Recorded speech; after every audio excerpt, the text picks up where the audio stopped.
Britain decided a show of strength was needed in the Middle East to persuade the Arabs that the British were the masters there, not the Germans or Turks. The capture of Baghdad would create an immense impression in the Middle East, especially in Persia, Afghanistan, and on our own frontier, and would counteract the unfortunate impression created by want of success on the Dardanelles.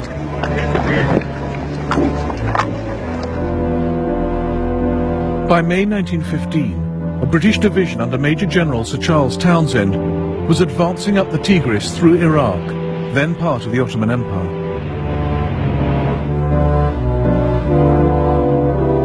Just 25 miles short of Baghdad, they were halted by the Turkish 6th Army.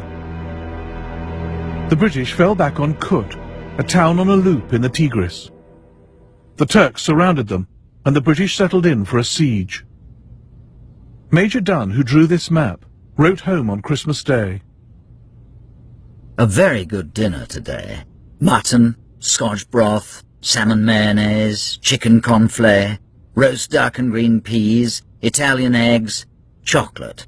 And, of course, we toasted all our dear ones at home. The British found themselves up against Kolmar von der Goltz, now in charge of the besieging Turkish army, his conquest of India on hold. Unfortunately, the English have dug in well, and we don't have the technical means to get rid of them. Whether we will meet again in good health is in God's hand. Townshend was optimistic they'd all be rescued within days. But by January, with the food running out, their own cavalry came reluctantly to the rescue. About 3 weeks ago, the first horse fell under the butcher's knife. Since then, they have been slain daily, about 20 a time. We have it in steak and kidney pie, horse mince, horse rissoles, potted horse, horse soup, stuffed horse meat, etc. Ad nauseam. Hundreds of British soldiers died trying to save Townshend's garrison. This morning there was a strong English attack. Between the battle lines, the field is covered with English corpses.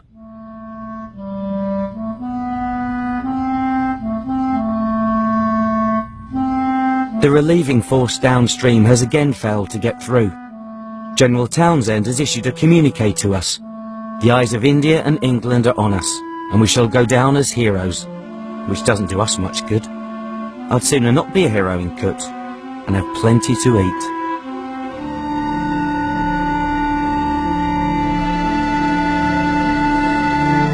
The men are dying off fast now from starvation, scurvy, pneumonia. The Tommies are sticking it out better than the Indian troops, who refuse to eat mule or horse.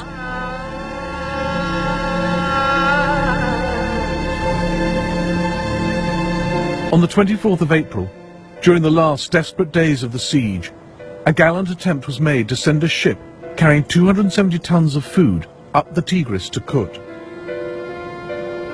Ali Ihsan was one of a group of Turks who stretched a cable across the Tigris, ensnaring the supply ship.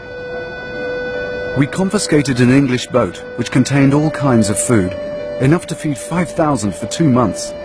It was called Julenar, but we renamed it Kendigelen, the Godsend.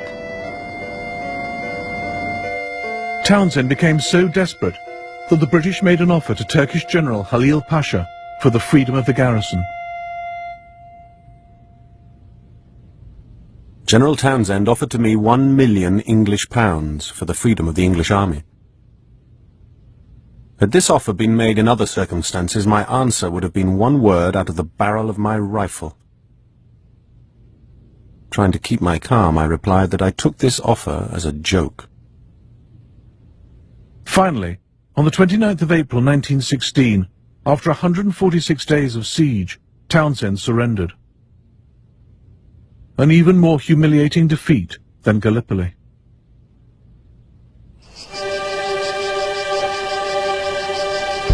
All up now.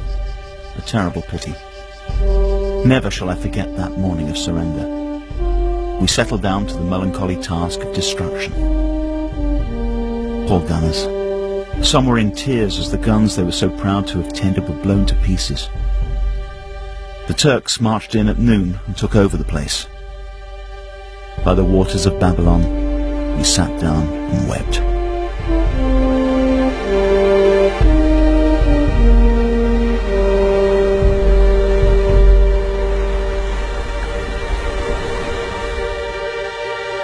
Field Marshal von der Goltz died of typhus just before the Turkish victory at Kut. But it was in line with something he wrote, an unusually modern and prophetic view. For me, the present war is only the beginning of a long historical development, at whose end will stand the defeat of England's world position. The hallmark of the 20th century must be the revolution of the coloured races against the colonial imperialism of Europe. The evening after the fall, Turks and Arabs moved through the narrow streets of the city to where we had buried the much-loved Field Marshal a few days earlier. The Turkish commander wanted to bring the news of the fall of Kut'Ül Amare to the dead leader whose achievement it was.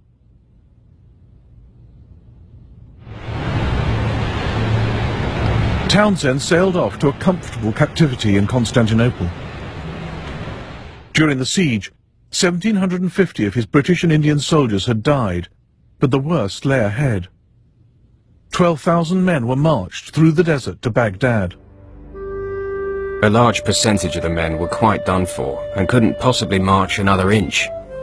They were lying on the ground, suffering from high fever and dysentery, and were smothered from head to foot in filth and covered with flies. By the war's close, over 4,000 veterans of Kut had died in prison camp, victims of willful neglect by both Turkey and Britain. Never come back no more, boys. Never come back no more. The camp is becoming a bore, boys. It's becoming a terrible bore. Shut up the old shop window. Put a notice over the door. We're packing our kits for the jolly old Ritz, and we'll never come back no more. The Allies had written off the Ottoman Empire from the start, but then suffered major defeats at its hands.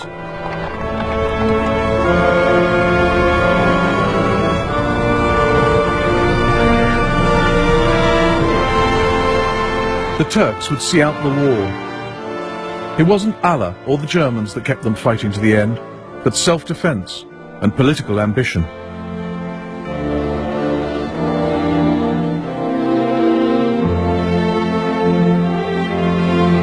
In the next episode of the First World War, the giants Russia and Germany clash on the Eastern Front, and millions get caught in the middle. A war without pity or rules.